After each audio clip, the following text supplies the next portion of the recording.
하나만 잘하면 되는 것이 아니고 모든 것을 다 잘해야지만 대입에서 유리한.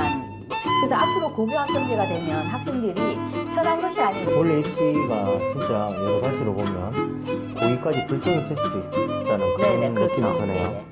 예, 예. 네, 안녕하세요. 오늘은 금요일 날 발표 나기로 했던 서울대 발표했죠. 네네. 정시 발표 보면서 좀 분석도 있고 올렸는데 이견도 좀 많고 원장님한테 좀 여쭤봐야 될 것도 있고 네. 뭐 댓글도 많이 달리고 했는데 그 얘기하면서 이제 실질적으로 고등학교 1, 2, 3학년들이 어떻게 이 박힌 결과를 가지고 준비할지에 대해서 얘기를 좀 나눠볼까 합니다. 네.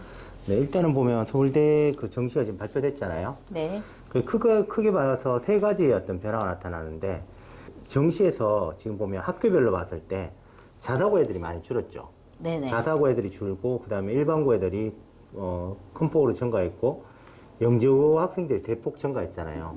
그건 사실 의대에 대한 어떤 니즈 때문에 자사고 애들이 많이 빠졌다고 보이는 부분이잖아요. 네, 그렇게 해석할 수 있겠죠. 아, 네. 그것만으로 이제 좀 분석할 수 없는 게 자사고 애들이 의대 쪽으로 빠졌고 그다음에 보면 지방 의대를 많이 갔다고 하더라고요. 네네. 네, 그런 어떤 패턴도 있었지만은 좀 의문되는 게 원장님이 이제 그 입시 전문가시니까 한번 여쭤보고 싶은 게 뭐냐 그러면 서울대가 작년인가요? 재작년부터 해가지고 교과 평가제를 도입했죠, 정시에도. 네네.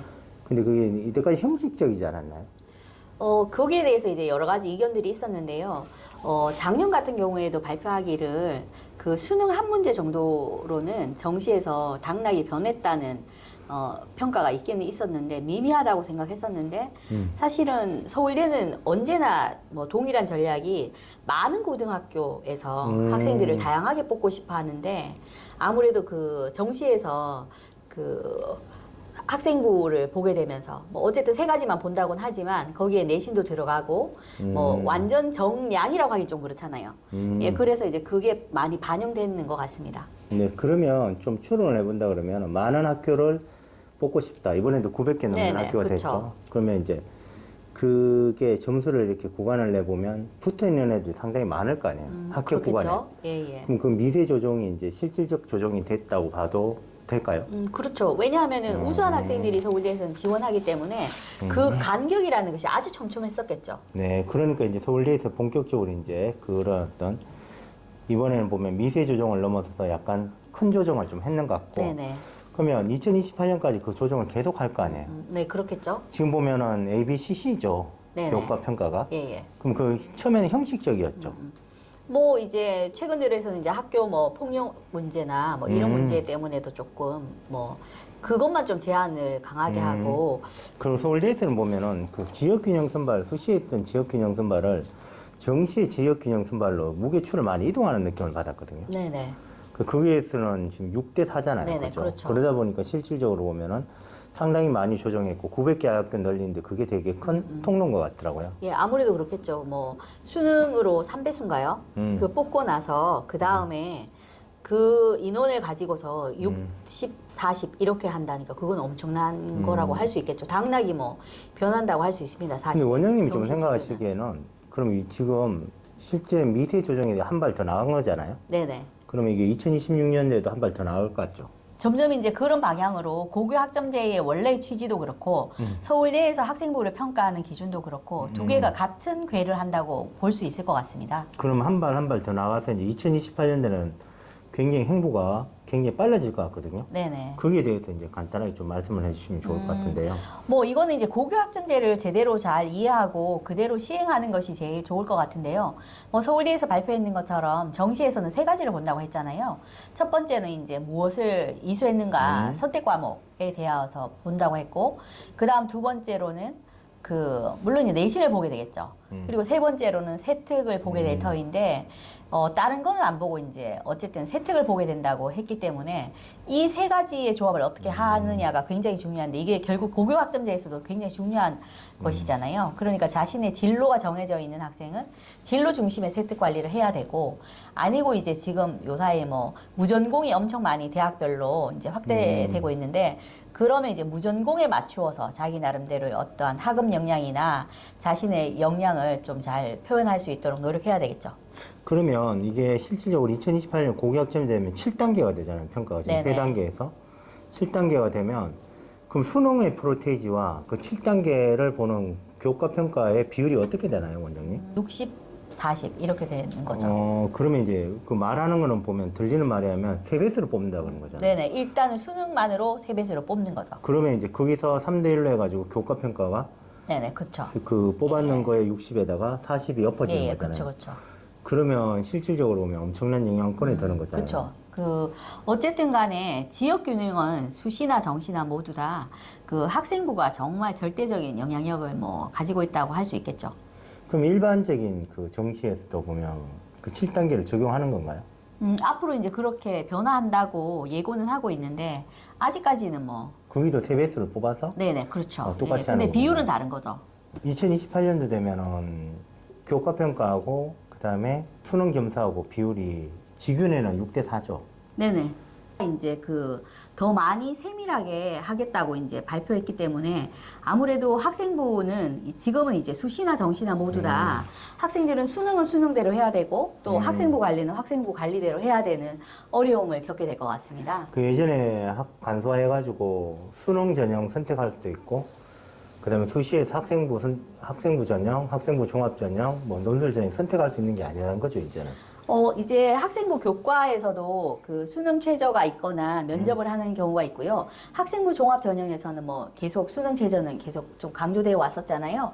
그래서 앞으로 고교 학점제가 되면 학생들이 편한 것이 아니고 제가 보기에는 세 가지를 다 하지 않을까 싶습니다. 뭐 예를 들면 학생부 관리는 학생부 관리대로 잘해야 되고 수능은 또 이제 쉬워지는 수능으로 가다 보니 예전에 예비고사라는 거 있었잖아요. 그 자격고사처럼 많이 된다면 그렇다면 이제 대학에서는 면접이나 대학별 고사는 아니겠지만 또 어떤 방식을 하겠죠. 그러니까 학생들은 이제 정말 하나만 잘하면 되는 것이 아니고 모든 것을 다 잘해야지만 대입에서 유리한 뭐 위치에 있다고 할 수 있겠죠. 그 이제는 이제 수능 중심의 어떤 시험에서 패러다임이 그 다양하게 종합하는 식으로 바뀌었다는 거죠. 그럼 거기에 대한 학생들의 이제 준비가 이제 시작됐잖아요. 고1들은. 예. 그걸 피하기 위해서 이제 지금 내신 5등급제니까 지금 학교들을 지금 어떻게 하냐 하면 나누기 시작했죠. 네. 그 분산되는 효과가 많더라고요. 잘하는 학생들, 의학계를 가는 학생들이 보면 1등급이 10%니까 많이 분산됐던 효과가 나타난 것 같아요. 그리고 이제 고등학교를 선택할 때 이제 경쟁이 치열한 학교를 뭐 배제하고 조금 경쟁이 낮다는 학교로 지원했다는 걸 말씀하시는 건가요? 예. 그런 게 대치동에 또 뚜렷한 변화이죠. 뚜렷한 네. 변화로 나타나고 있는데 이런 추세가 이제 계속 내년에 더 할 것 같거든요. 네네. 그리고 이제 그런 학교를 피하는 데 보면 가장 큰 게 뭐냐 하면 전통적으로 정시 중심의 학교를 피하잖아요. 그거는 이제 올해 엄청나게 확실하게 두드러졌는 거죠. 그러다 보니까 애들이 보면 그 전통적으로 가는 어떤 정시 체제에서 보면 그 합격률이 이제 올해부터 달라질 거라고 예상이 되는 거죠. 네, 아무래도 이제 교육이라는 게 뭐 칼로 이렇게 무 자르듯이 딱 언제부터는 딱 적용되는 게 아니고 뭐 경험해 보셔서 아시겠지만 쭉 연결되는 그러한 기저가 있잖아요. 예, 그러니까 아무래도 2028이 이렇게 될 거라고 하면 2027에 영향을 미칠 것이고 그러면 올해도 역시 거기에서 자유롭지는 않게 되겠죠. 그러면 원장님한테 좀 여쭤보고 싶은 게 지금 서울대학교 보면은 그 일반고 애들이 되게 많이 합격했잖아요. 네. 서울권 애들도 많이 합격했고. 예.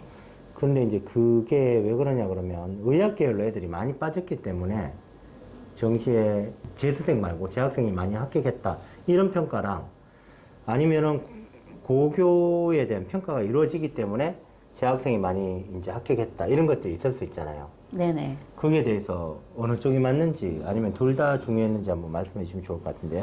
그 제가 생각하기에는 뭐 원래 어떠한 평가나 해석이라는 것이 결과값을 보고서 이제 뭐 해석할 수밖에 없는 거라서 선택하는 그런 우리가 심리적인 것까지 뭐 고려할 수는 없겠지만 일단 서울대에서는 서두에 말씀드렸는 것처럼 많은 학교에서 학생들을 뽑고 싶어 한다는 게 있었고요. 그리고 이제 학생들이 의대를 안 가고 이제 예를 들면은 공대로 돌아가는 아이들이 요사이는 많잖아요. 네, 그렇죠. 예, 그리고 이제 또 그 다음으로는 학생들이 또 이과 의대에 대한 인기가 의대가 지금 계속 휴학 중이기 때문에 좀 인기가 사그러드는 그러한 것들도 무관하지는 않지 않을까 이렇게 조금 해석해 볼 수 있을 것 같습니다. 네, 의학계열 그 의대 내에서 그 지금 프로그램상 지금 신입생을 받을 수 없죠. 지금 현재 이제 뭐 의대 교수로 재직하고 있는 뭐 친구들 몇 명이 있는데 굉장히 난감하다 하더라고요. 일단 학생들이 휴학을 했는데 올해 신입생을 뽑으면 결국에는 그 휴학했는 애들이랑 뭐 2, 3개년 학생들을 같이 이제 그 수업을 할 수는 없고 그럼 이제 계속 한 해씩 뒤로 휴학을 시키면서 해야 되는지에 대해서 뭐 어려움이 있을 것 같고 그렇다고 이제 선발을 하지 않을 수도 없는 그런 굉장히 어려운 뭐 지경에 있고 그렇지만 이제 뚜렷한 어떤 솔루션은 없는 거죠.